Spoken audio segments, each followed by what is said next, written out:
किसान भाइयों नमस्कार। आज हम बात करेंगे टमाटर की उन्नत खेती एवं इससे संबंधित बीमारियां तथा इससे हम बम्पर पैदावार कैसे लें। दोस्तों, वैसे तो टमाटर की खेती आमतौर पर वर्ष के हर महीने होती है, किंतु यदि रेट की बात करें तो इसकी खेती कर किसान कुछ गिने चुने महीनों में ही मालामाल हो सकते हैं। अगर पूरे विश्व की बात करें तो चीन दुनिया का सबसे बड़ा टमाटर उत्पादक देश है, जो प्रत्येक वर्ष लगभग 67,538,340 मीट्रिक टन उत्पादन करता है तथा हमारा भारत टमाटर उत्पादन में चीन के बाद दुनिया का दूसरा सबसे बड़ा देश है। यदि हमारे भारत की बात करें तो आंध्र प्रदेश टमाटर उत्पादक का सबसे बड़ा राज्य है। साथ ही साथ मध्य प्रदेश, उड़ीसा, कर्नाटक, गुजरात, पश्चिम बंगाल, छत्तीसगढ़, महाराष्ट्र, बिहार, झारखंड, हरियाणा, उत्तर प्रदेश, तेलंगाना और तमिलनाडु देश के प्रमुख टमाटर उत्पादक राज्य हैं। इन राज्यों में देश का कुल उत्पादन का लगभग 91% हिस्सा है। मृदा के पीएच एवं मृदा के प्रकार। किसान भाइयों, टमाटर लगभग सभी प्रकार की मृदाओं जैसे काली मिट्टी, रेतीली मिट्टी, दोमट मिट्टी इत्यादि में बहुत अच्छी प्रकार से ग्रो कर सकती है, किंतु रेतीली दोमट मिट्टी टमाटर की खेती के लिए उपयुक्त मानी गई है, जिसका पीएच मान 6.2 से 6.8 हो, साथ ही जिसमें अच्छी जल निकासी होती है। भाइयों, टमाटर की अच्छी पैदावार के लिए मृदा में फास्फोरस, पोटेशियम, कैल्शियम और मैग्नीशियम की मात्रा अधिक मात्रा में होनी चाहिए। अब बात करें इसकी जलवायु की तो किसान भाइयों, कड़ी सर्दी तथा पाला में टमाटर के फलन में बाधा होती है। इसके लिए औसत तापमान लगभग 18 डिग्री सेल्सियस से 32 डिग्री सेल्सियस उपयुक्त मानी गई है, ताकि टमाटर की गुणवत्ता में कोई कमी न हो, साथ ही इसके प्रोडक्शन में भी कोई गिरावट न हो। किसान भाइयों, गर्मियों की खेती के लिए भी कुछ विशेष वैरायटियां हैं जो गर्मी के साथ साथ ठंड के महीनों में भी अच्छी पैदावार दे सकती है। अगर बात करें उन्नत किस्मों की जो आकार में गोल होते हैं तथा साइज उसका लगभग 70 से 100 ग्राम तक आसानी से चला जाता है, जैसे सिजेंटा का साहो 3251, सेमिनिस कंपनी का अभिलाष, नाथ का अखंड 1912 और सिजेंटा का ही हिंद सोना इत्यादि जैसी वैरायटियां हैं जो खरीफ तथा रबी दोनों ऋतुओं में बोई जाती है। तो किसान भाइयों, अगर बात करें इसकी औसत साइज की तो 70 से 100 ग्राम आसानी से हो जाती है, यदि प्रॉपर फर्टिगेशन के साथ साथ स्प्रे शेड्यूल अच्छा रहा तो। और अगर इन वैरायटियों का ग्राफ्टेड रहा तो प्रति एकड़ पौधा फलन क्षमता 10 से 15 केजी का रिकॉर्ड है। नर्सरी यानी कि पौधे तैयार करना। तो किसान भाइयों, टमाटर के पौधा नर्सरी में तैयार की जाती है। इसके लिए लगभग 8,000 से 8500 पौधे प्रति एकड़ की दर से आवश्यकता होती है। यदि बेड से बेड की दूरी 4 फीट रहा तो जो पौधों के लिए एक उचित मानी जाती है। किसान भाइयों, नर्सरी का फुल वीडियो का लिंक नीचे डिस्क्रिप्शन में दे दिया गया है, आप वहां जाकर चेक कर सकते हैं। खेत की तैयारी। किसान भाइयों, यदि आपके खेत की मिट्टी अम्लीय अर्थात जिसका पीएच मान 6 से कम हो तथा बैक्टीरियल डिजीज का अटैक यानी कि मृदा जनित रोगों का प्रकोप ज़्यादा हो, जैसे bacterial wilt, fusarium wilt, fungal wilt, nematode wilt, early blight, late blight इत्यादि, उस स्थिति में आप कैल्शियम ऑक्साइड या कैल्शियम हाइड्रोक्साइड को यानी कि चूना को 1.5 से 2 क्विंटल प्रति एकड़ की दर से पूरे खेत में बिखेर लें। तत्पश्चात 2 चांस कल्टीवेटर की सहायता से गहरी जुताई कर लें। हाँ, यदि संभव हो तो प्रति वर्ष साल में कम से कम एक बार एमवी प्लाऊ का भी उपयोग कर सकते हैं, अगर आप ड्रिप व मल्च पे आधुनिक खेती कर रहे हैं तो, ताकि उसमें उपस्थित जितने भी हानिकारक परजीवी है जो हमारे फसलों को नुकसान पहुंचाते हैं वो नष्ट हो जाए। साथ ही चूना हमारे खेत में खरपतवार नाशी तो मृदा को अम्लीय से क्षारीय युक्त बनाने में भी महत्वपूर्ण भूमिका निभाता है। खेत को कम से कम 1 सप्ताह तक वैसे ही सूखने के लिए छोड़ दें। फिर आप उसमें यदि संभव हो तो प्रति एकड़ की दर से 7 से 8 ट्रॉली गोबर गिराकर पूरे खेत में अच्छी तरह से बिखेर लें। उसके बाद कल्टीवेटर की सहायता से खेत की एक चांस पुनः जुताई कर लें। तत्पश्चात आप बेसल डोज में 1 बोरी DAP यानी कि डाई अमोनियम फास्फेट, SSP यानी कि single super phosphate, MOP muriate of potash, आवश्यकता हो तो नीम खर्री, न्यूट्रिशन बैग तथा 20 kg कैलबोर जो कि एक कैल्शियम और बोरोन का ग्रेन्युअल फॉर्म है, इन सभी को मिक्स करके पूरे खेत में अच्छे से बिखेर ले। तत्पश्चात रोटावेटर की सहायता से मिक्स कर ले ताकि मिट्टी एवं उर्वरक समान अनुपात में मिल जाए।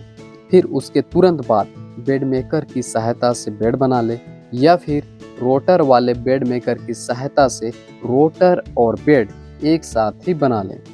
फिर आप पुनः उसमें 12 mm का लेटरल बिछाकर मल्चिंग पेपर से बेड को कवर कर ले। उसके पश्चात लेटरल को बेड के पिछले सिरे में टाइट करके मल्चिंग पेपर को 30 इंच का डिस्टेंस यानी कि एक ड्रॉपर छोड़ के होल कर ले। उसके बाद थोड़ी मात्रा में वर्मी कंपोस्ट देकर पौधे का पुनः ट्रांसप्लांट कर ले। हाँ किसान भाइयों, यदि आप नॉर्मल टमाटर लगा रहे हैं तो कम से कम 2 इंच की गहराई में डाल सकते हैं, किंतु यदि ग्राफ्टेड टमाटर लगा रहे हैं तो संभव हो तो ग्राफ्टेड पार्ट यानी कि जहां से पौधे का ग्राफ्ट हुआ है आप उसे मिट्टी के संपर्क में न आने दें। कम से कम 2 से 3 इंच ऊपर ही रखें और टमाटर का ग्राफ्टेड पार्ट सोल मेल यानी नीचे का पार्ट छोटा हो तो आप ऑर्डर देते समय नर्सरी वाले को बोलकर सोलमेल का साइज 2.5 से 3 इंच लंबा करवा लें ताकि उसका ग्राफ्टेड भाग मल्चिंग पेपर से ऊपर ही रहे। साथ ही आप ग्राफ्टेड एरिया से निकलने वाले टमाटर के जड़ का समय समय पर छंटाई कराते रहें, क्योंकि वहां से निकलने वाले जड़ यदि मिट्टी के कांटेक्ट में आ गया तो बैक्टीरियल विल्ट या फंगल विल्ट के कारण पौधे मुरझाकर मर भी सकता है। किसान भाइयों, जिनको नहीं पता कि ग्राफ्टेड टमाटर या फिर ग्राफ्टेड बैंगन क्या होता है, वो हमारे डिस्क्रिप्शन में जाकर चेक कर सकते हैं, उसका लिंक नीचे मेंशन किया हुआ है। किसान भाइयों, यह वीडियो लंबी जरूर हो सकती है, किंतु आपको यहाँ पर टमाटर की खेती की A to Z संपूर्ण जानकारियाँ मिलेगी ताकि आपको इसकी खेती के लिए किसी अन्य वीडियो को देखने की आवश्यकता ना पड़े। ध्यान रहे किसान भाइयों, यदि आप ड्रिप मल्च से हाईटेक खेती कर रहे हैं और आप उस मल्च से एक फसल पहले ही ले चुके हैं तो आराम से आप नॉर्मल या ग्राफ्टेड टमाटर का पौधा उसी हॉल पर मई जून में ट्रांसप्लांट कर सकते हैं। साथ ही किसान भाइयों, इस महीने में लगाई जाने वाली सभी प्रकार की सब्जियों का मंडी भाव भी ज़्यादा देखने को मिलता है। अनुकूल समय, हाँ तो किसान भाइयों, अगर बात करें अनुकूल समय की, वैसे तो टमाटर की खेती सालों भर की जाती है, किंतु अप्रैल से अगस्त तक बोई जाने वाली टमाटर का रेट सबसे अधिक देखने को मिलता है। किसान भाइयों, मानसून का मौसम लगभग 15 जून तक भारत के सभी राज्यों में दस्तक दे देती है, जिसके कारण टमाटर की खेती धान लगने वाले खेतों में संभव नहीं है। इसलिए खेती में जो कंपटीशन होती है वो थोड़ी कम हो जाती है और जहां पर टमाटर लगता है वहां उत्तम जल निकासी वाले तथा बेड एवं ड्रिप मल्च पर खेती होती है। पौधरोपाई यानी कि ट्रांसप्लांटिंग, पौधों की रोपाई से पहले आप मल्चिंग पेपर पर किसी नुकीले औजार की सहायता से 4 इंच का हॉल बना लें। तत्पश्चात उस हॉल पर एक एक मुट्ठी वर्मी कंपोस्ट डालकर पौधों की रोपाई कर दें। साथ ही थोड़ी मात्रा में DAP भी आप दे सकते हैं और ड्रिप की सहायता से 20 मिनट तक पानी छोड़ दें। ध्यान रहे, प्रारंभिक दौर पर ज़्यादा देर तक पानी न दें, बस नमी बनाए रखें। इससे आपके पौधों में डंपिंग ऑफ और कॉलर रोड जैसी समस्याएं हो सकती हैं। साथ ही रोपाई के तुरंत बाद आप जगह जगह पर प्रति एकड़ की दर से 10 से 15 येलो स्टिक की ट्रैप लगा दें। इससे क्या होगा कि आपके बहुत सारे रस चूसक कीड़े उन स्टिक की ट्रैप पर चिपक जाएंगे, ताकि पौधों पर लीफ माइनर तथा सिकुड़न जैसी समस्याएं न हो। स्प्रे एवं फर्टिगेशन शेड्यूल। किसान भाइयों, किसी भी फसल का जो सबसे महत्वपूर्ण शेड्यूल होता है वो स्प्रे एवं फर्टिगेशन शेड्यूल ही होता है। इसी के आधार पर आपके फसल के उत्पादन का चयन होता है कि जितना उत्पादन होना चाहिए उतना हुआ या नहीं। यही आपके फसल के भविष्य का निर्धारण करता है।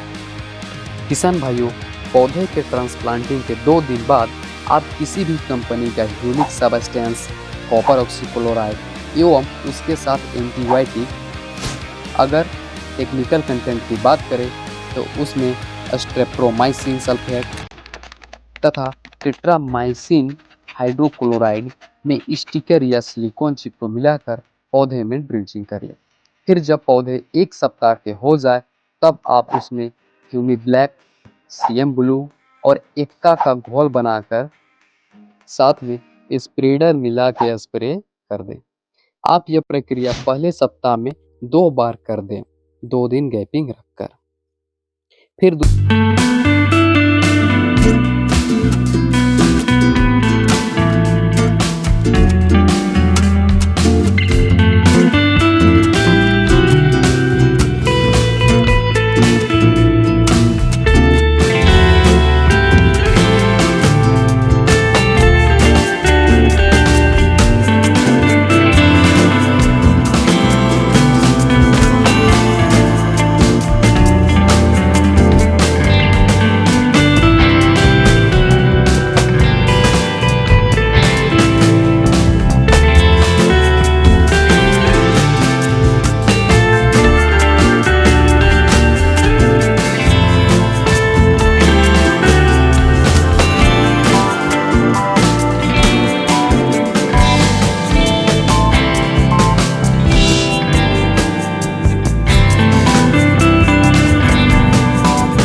करें चौथे सप्ताह में, तो किसान भाइयों, बाय द वे, पौधे में अगर वेजिटेटिव ग्रोथ कम देखने को मिले तो आप ड्रिप से एनपीके 13-40-13 छोड़ दें।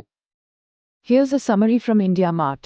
Granules 13 hours 40 minutes and 13 seconds Aries Fertimax NPK mixture fertilizer, 1 kilogram packaging size, NPK ratio, form, purity, grade standard, brand, shelf life, target crops and more. या फिर ना दें।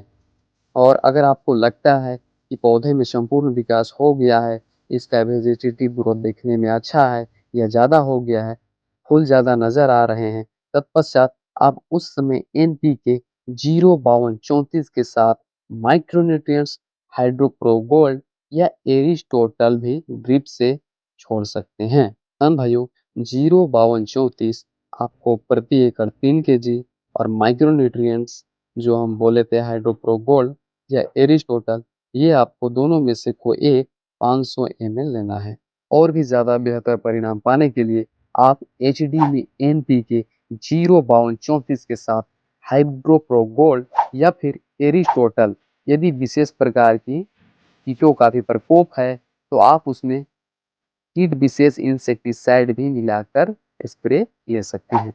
किसान भाइयों, चूंकि NPK 05234 में फास्फोरस 52% है तथा पोटास 34% होने के कारण पौधे में सेल्फ पॉलिनेशन की प्रक्रिया को सहजता से निभाता है। साथ ही एरिस्टोटल एवं हाइड्रोप्रो गोल्ड पौधों में फूल एवं फलों की संख्या में वृद्धि करता है। साथ ही फूल से फल में कन्वर्ट करने में भी बहुत ही महत्वपूर्ण भूमिका का निर्वहन करता है। फिर जब फल आ जाए तब आप समय समय पर पोटेशियम नाइट्रेट यानी कि 13045 प्रति एकड़ 3 kg और कैल्शियम नाइट्रेट के साथ बोरोन, किसान भाइयों, कैल्शियम नाइट्रेट आपको 5 kg और बोरोन 1 kg प्रति एकड़ की दर से रखना है। कैल्शियम आपके फलों का साइज एवं बोरोन सबसेल डिवीजन में फलों के शाइनिंग में सहायक सिद्ध होता है।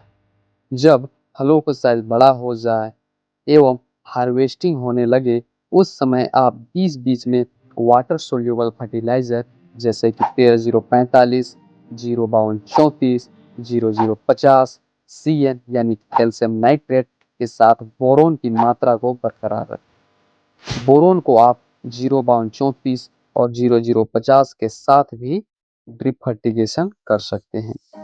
किसान भाइयों, कैल्शियम नाइट्रेट के साथ बोरोन हार्वेस्टिंग के अंतिम क्षण तक भी चलाते रहना है। इससे आपके फलों की गुणवत्ता में कोई कमी नहीं आएगी। किसान भाइयों, कुछ विशेष सावधानियां आपको यहाँ पर रखनी है। टमाटर की फसल में लगने वाले प्रमुख बीमारियां जैसे कि इंसेक्ट अटैक में आपके कीड़ों के प्रकोप में आपके आ जाएंगे लीफ माइनर, इलिया, एफिड, जेसिड्स, थ्रिप्स एवं रेड माइट्स, कर्ल डिजीज या वायरस डिजीज में leaf curl virus, early blight, late blight, downy mildew, powdery mildew, rusting, damping off, collar rot, bacterial wilt, fungal wilt, nematodes इत्यादि।